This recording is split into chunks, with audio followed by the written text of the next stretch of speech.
All right, I know they're going to do the announcements and interrupt us here in a minute, but talk with me. How are y'all feeling about this? Because like the new stuff. Chemical bonding. Yes. I think if we go over it just a little bit more, I'll be good on it. Like, I'm not confident in it, but I kind of have an idea. Okay. Yeah. I got you. This is the big part I want to make sure you guys get. Is like that octet rule that we started talking about. And understanding that those are based on valence electrons solely. And being able to look at your periodic table and know for the S and the P block how many valence electrons they have. And if they form an ion, what type of ion they'll form. And the charge on that ion. So we had hit it yesterday. But then I also noticed in the video it was cut off.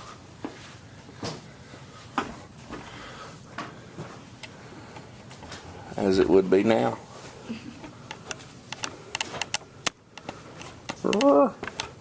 Whoever's watching this is like, oh my gosh, they got a monkey working the camera.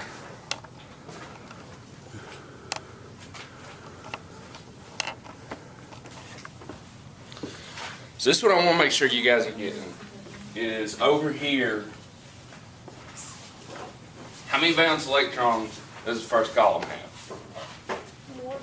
Has one, and if it formed an ion, what type of ion would it form? A bond. An anion. It's the C word.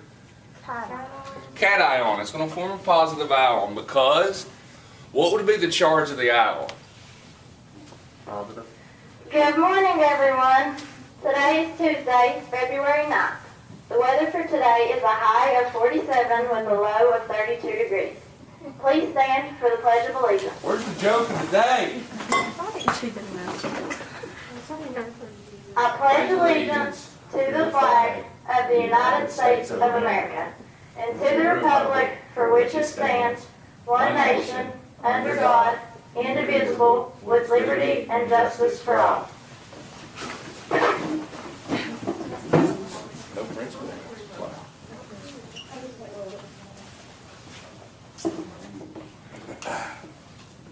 Alright, but in this, so it'll form a +1, and the reason behind that is it has one valence electron. It's easier to lose one than it is to gain 7. So it'll form a +1. Well, 1 plus. Positive charge. I gotta get y'all used to it sooner or later.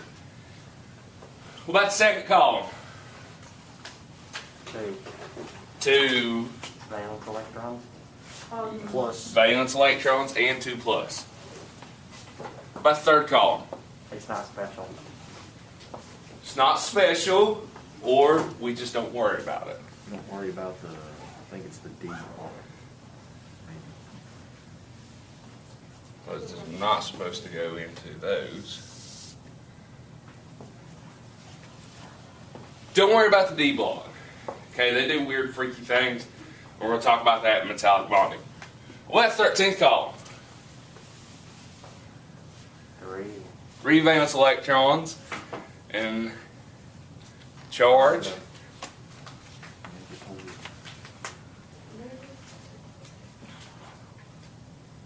Three plus. What about 14th column? That ain't special either. Thomas ain't special. We don't worry about them. 14th column, do you remember that as the breaking point? That's where it changes. Okay? What about 15th column? How many valence electrons? 5. And on that, what charge would it form? Negative. Negative what? 3. So 3 negative. About 16. 6. 6 valence electrons, charge. 2 negative. 2 negative, 17. 1 negative and 7. 1 negative and 7 valence electrons, and what about the 18th column?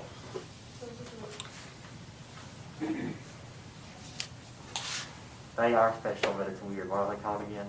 The noble gases. That's it. They're royalty. So we don't worry about them either. So that's the big thing I want you to get on this, because whenever we start going in to naming certain things, these are going to have to stick off to you.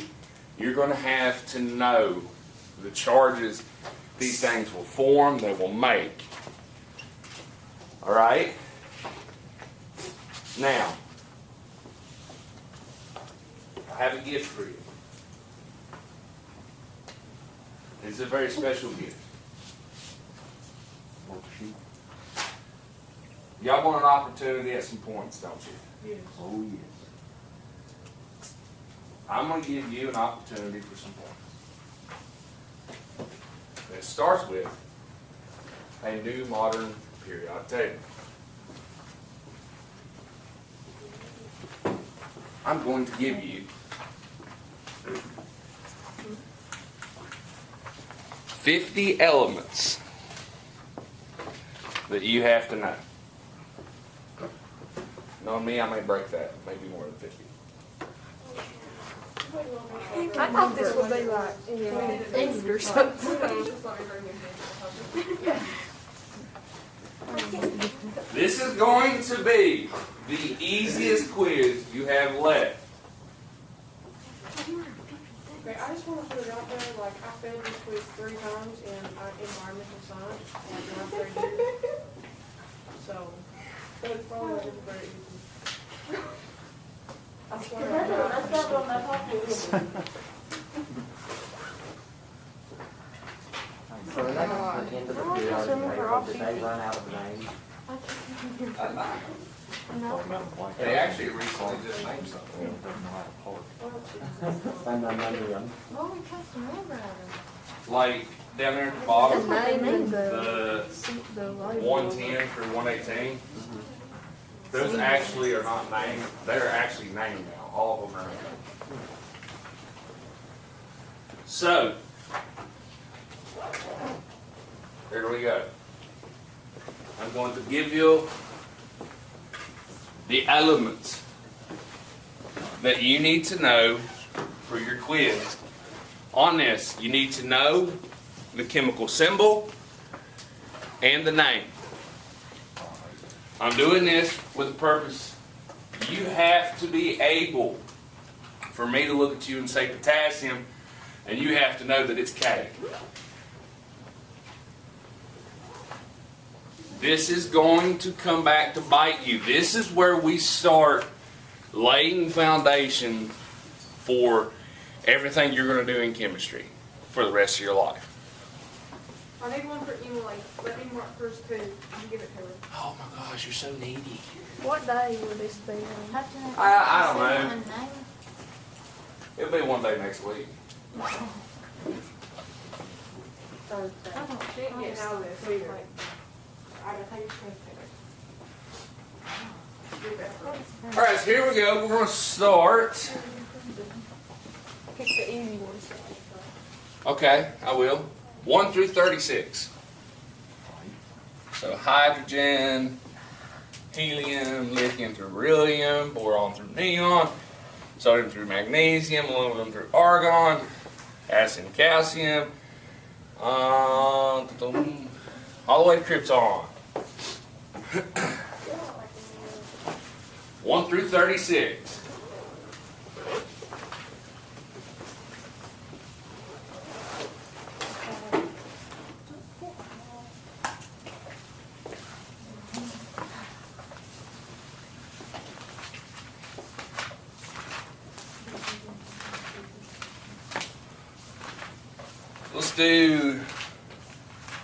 Let's do 1 through 38. Rubidium, strontium.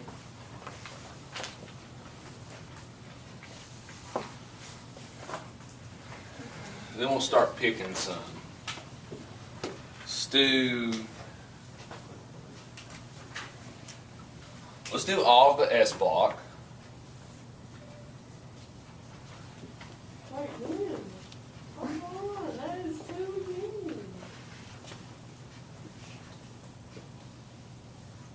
For my calculations, I'm up to 42. They didn't make 50.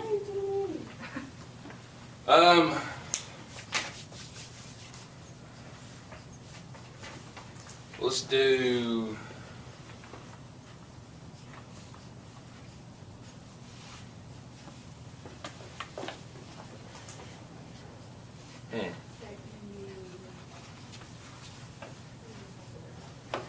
Iodine, 43. Tellurium, 44. Antimony, 10. 46.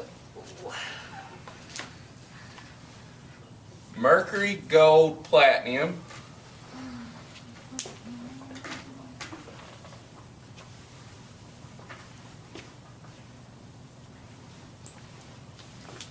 Lead.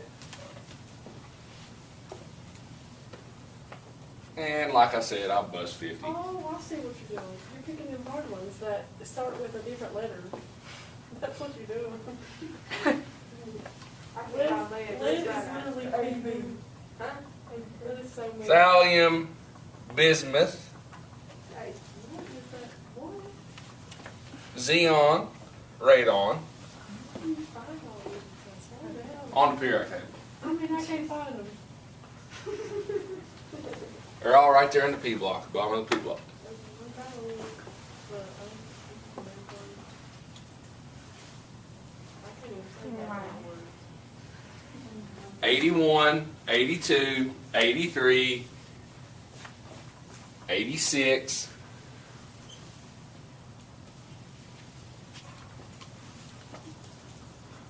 Okay, that's enough. How many? I'm past 50 now. There will be 50 on the quiz. Why are we giving us more than Why would you 50? do that? Every one of these better be on the quiz if you mark every one of these. Every one of these. You might as well just have the whole periodic table on there. Let's just do that. 118. Oh, I almost forgot palladium, silver. Gage McKnight, come to the office. What numbers are 46, 46? 47. So you just have to know, like, hydrogen is So like, like the blue. And you have to know H is hydrogen. well, yeah. The red is the ones. All right, so Start. They start with the same thing. Kind of. And Dominic Moore, come to the office. all right, we have all of the S block.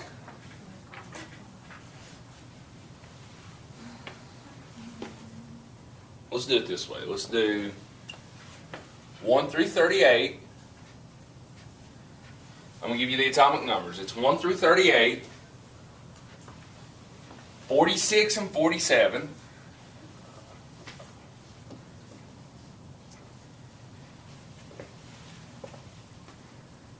50 through 54, The boys?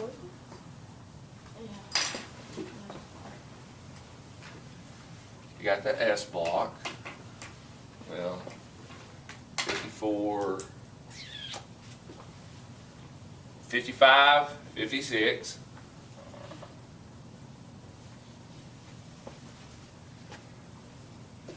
'78 through 83.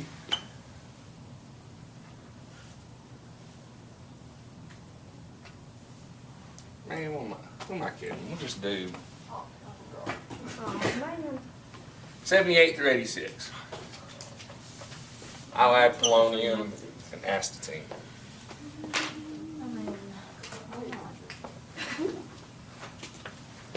And 87, 88. Raven is that.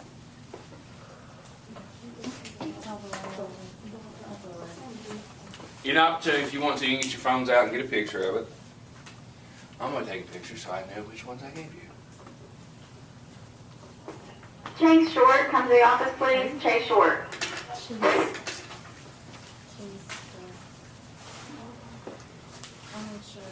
All right, look, these are the elements you need to know.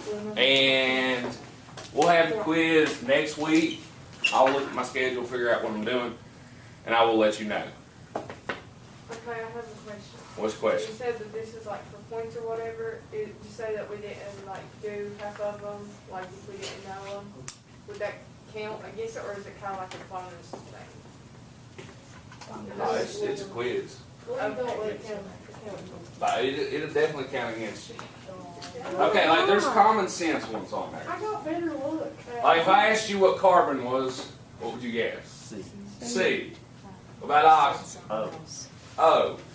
The ones that are tricky are the ones you need to study the most. Potassium, I'd go lead, L. Pb. And we use this on our quiz. No, you actually not get a periodic table on the quiz. But you, not the rules that we have here. I said I would give you the periodic table on every quiz except for the element quiz, which this is your element quiz. Woo! Hey, can I have another one then? Okay, that's enough for today. I've gave you like 3. No, but that one's stuff on. Can we take the rest of the time to study? So that means No.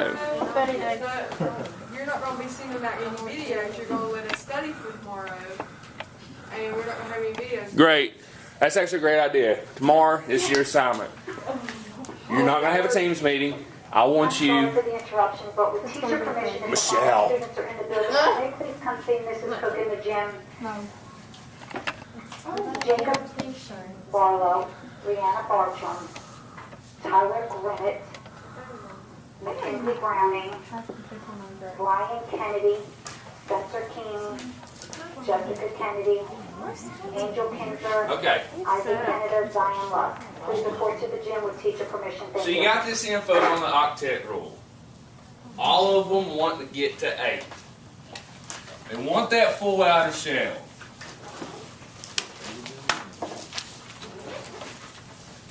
All jokes aside, I do want you to take tomorrow. One thing I do recommend is flashcards are very helpful. And listen, find the ones that you're stumped on. And those are the ones you just need to flip through and just get. And I'm going to be honest with you. Find time in your day that this isn't going to be a problem for you to study. You know what the perfect time of the day for you to study? Whenever your teacher tells you to stand up so they can clean your desk. You flip these bad boys out while you're standing there and you're like, carbon, C. But you do it in your head. Okay, I don't have mine with the face.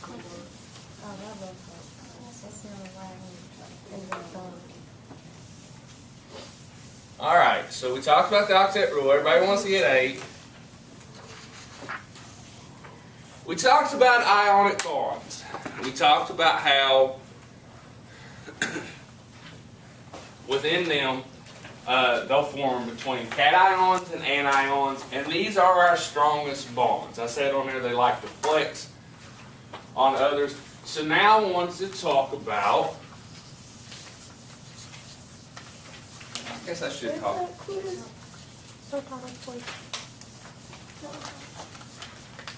I want to talk about covalent bonds now.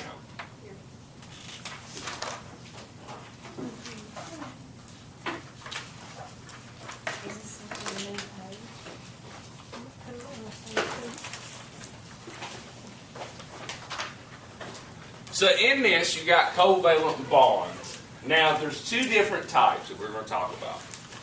Is nonpolar and polar. Before I do that, though, I've got some sub-notes here for you that ionic bonds form between a metal and a non-metal. Covalent bonds form between non-metals. So the big question is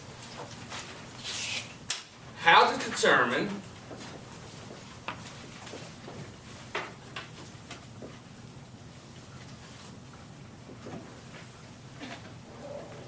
if an element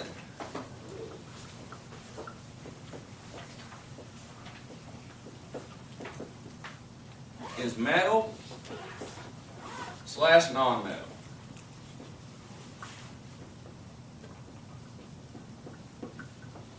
I'll give it to you. It's on your periodic table.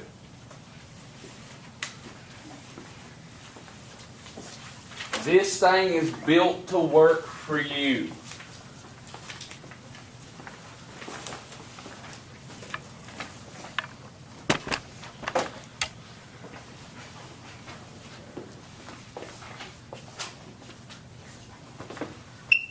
Just move it. There you go. This thing's built to work for you. Have you ever looked at my periodic table and went, why is there a red line? Yes. Yes. This is why there's a red line. To the left are metals. To the right are nonmetals. I will go on and tell you so you don't get in trouble in college. Right on the line, we have some that are considered metalloids. They have characteristics of metals and characteristics of nonmetals.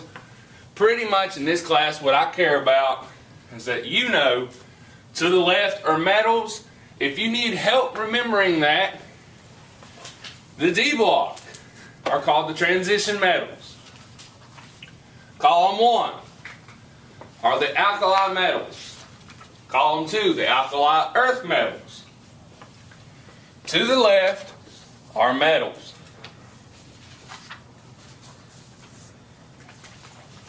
To the right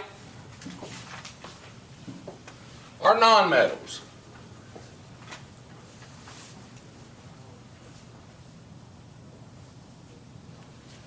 It's literally that simple. So if I was asking you to determine what type of bond is between, let's do calcium and sulfur.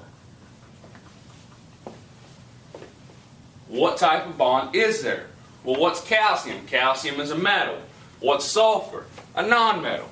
So it's between a metal and a nonmetal, which means it's an ionic bond. If I looked at you and I asked you between silicon and chlorine, what type of bond? Nope. Silicon is Non-metal. nonmetal. What about chlorine? Non-metal. Nonmetal. You know it's a covalent bond. You don't know if it's a nonpolar or a polar yet because I haven't taught you how to tell the difference. I might help you with that though.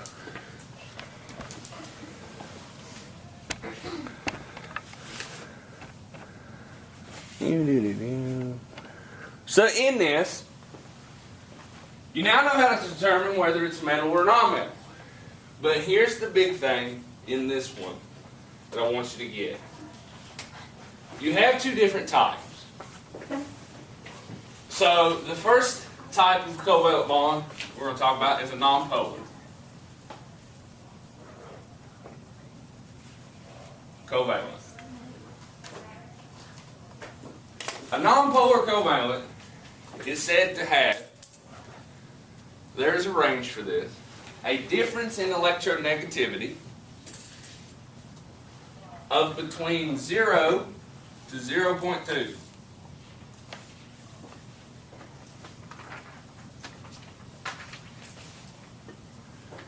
You look at me and you ask me, what is electronegativity? Electronegativity is how great of a pull that element has on electrons from another element. So it's kind of a number that's assigned to them that tells you how big of a bully they are. Look on your periodic table. When you look on your periodic table, you find something very interesting. You see mercury up here? The big box? And they give you what the information is there. So the element name, the atomic number, the symbol, the average mass, and the electronegativity.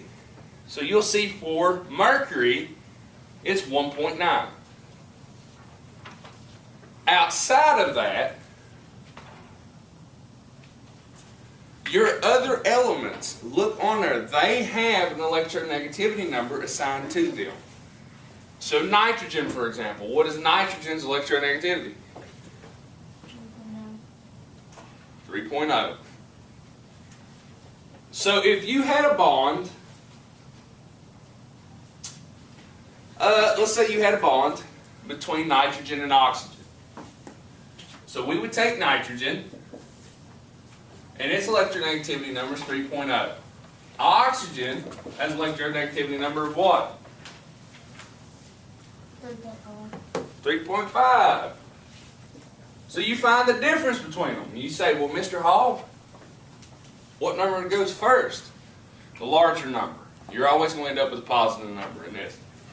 So it would be 3.5 minus 3.0, which will give you 0.5. Does that fall in that range?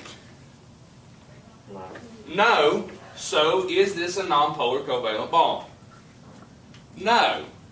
This is the second type, a polar covalent.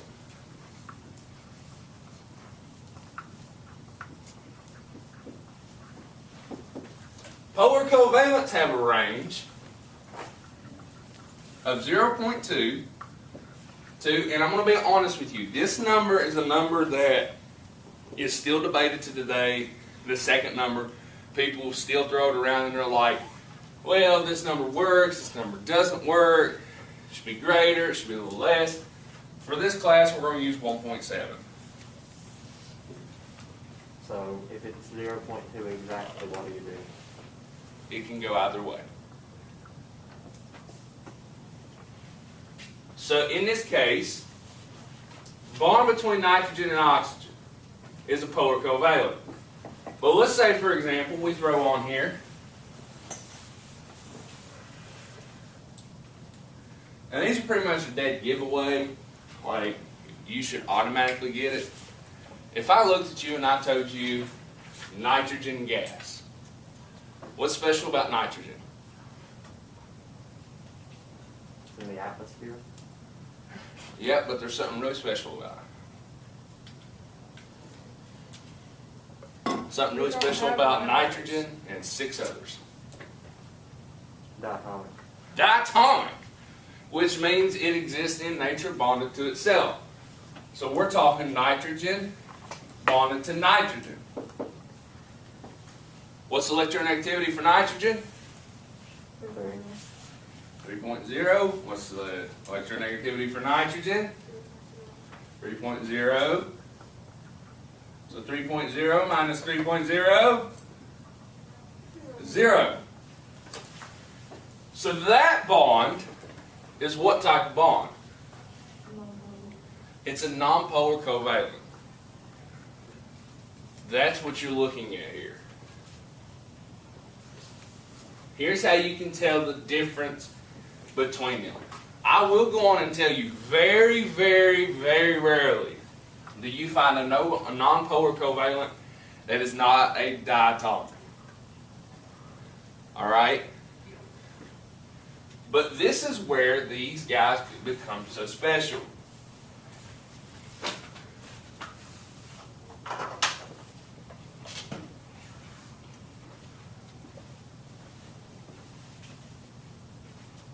Yeah, let's talk polarity.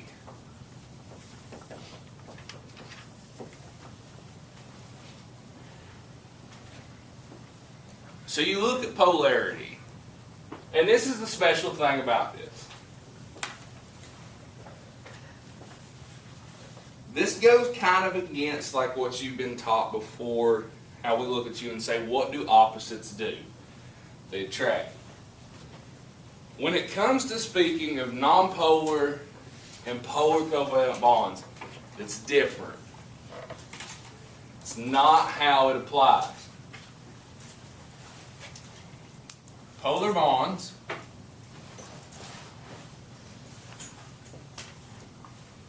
like other polar bonds.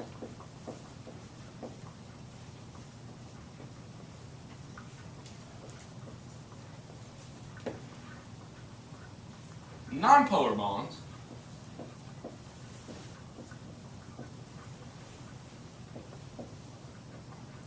like other nonpolar bonds.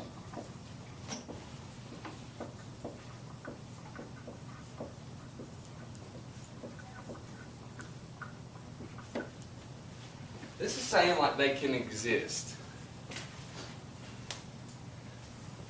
There was something that you were supposed to have learned in biology.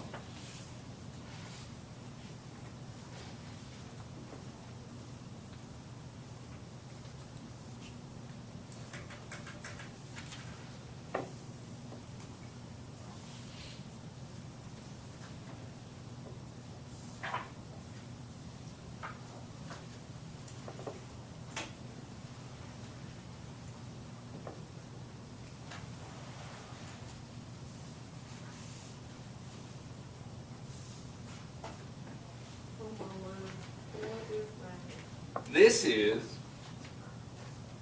known as the plasma membrane.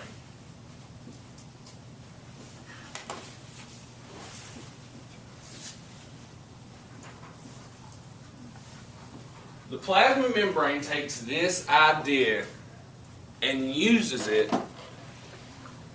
to protect the cell. Because if you go back and you think really hard and you try to remember everything you know about the plasma membrane. Plasma membrane is a phospholipid bilayer, which was a big fancy way of us saying the plasma membrane's made out of fats. That these are fats. And whenever we talked about that, we talked about what the head was. The heads, whenever you look at fats, and this is just trying to help you out whenever you get to college so you're not caught off guard. You have the fatty heads, those are carboxylic acids, and these are also known as polar heads.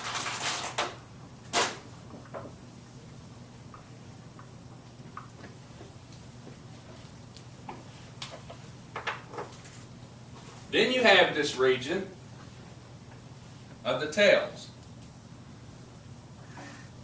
They are nonpolar tails.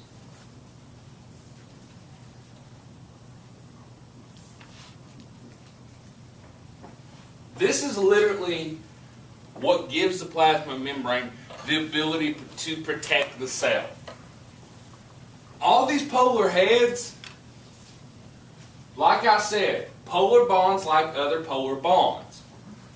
So the polar heads like the polar heads. They can exist together.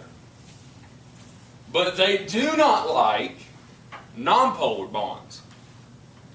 So if something that is nonpolar tries to pass through the plasma membrane, the polar heads reject it out and will not let it through. But you have something, if it's polar, what would happen? The polar comes in and the polar heads like the polar bond. It'll let it in. But then you get to the fatty acid tails. The fatty acid tails are nonpolar. Nonpolar bonds only like nonpolar bonds. So they will reject out the polar bonds. And they won't let it pass through. You've seen this before. How many of you have ever seen oil and water? Will it mix? No. Why will oil and water not mix? Because of this right here, this concept, polarity. When you look at the oil is made of fats that have fatty acid tails, which is nonpolar. And when you look at water, water is full of polar bonds. So it will not mix together. Alright? Any questions? Well, it's not because you heard the bell and you're like, oh my God, thank you, Lord, I get out of here now. All right, look, seriously, I want you to take tomorrow, do you some flashcards, get you a system down. I don't care, there's apps out there if you want to do an app on your phone. I don't care. Come up with a study method for those elements and start studying. Okay? When you come back in here on Thursday, we're going to keep moving on with this. We are going to get into something that you guys are probably going to dread and hate. It's not that complex if you follow the method. How many of you guys have ever heard of Lewis structures? Great, you're doing Lewis structures. They are not bad. Besides that, y'all are dismissed. Have a great day.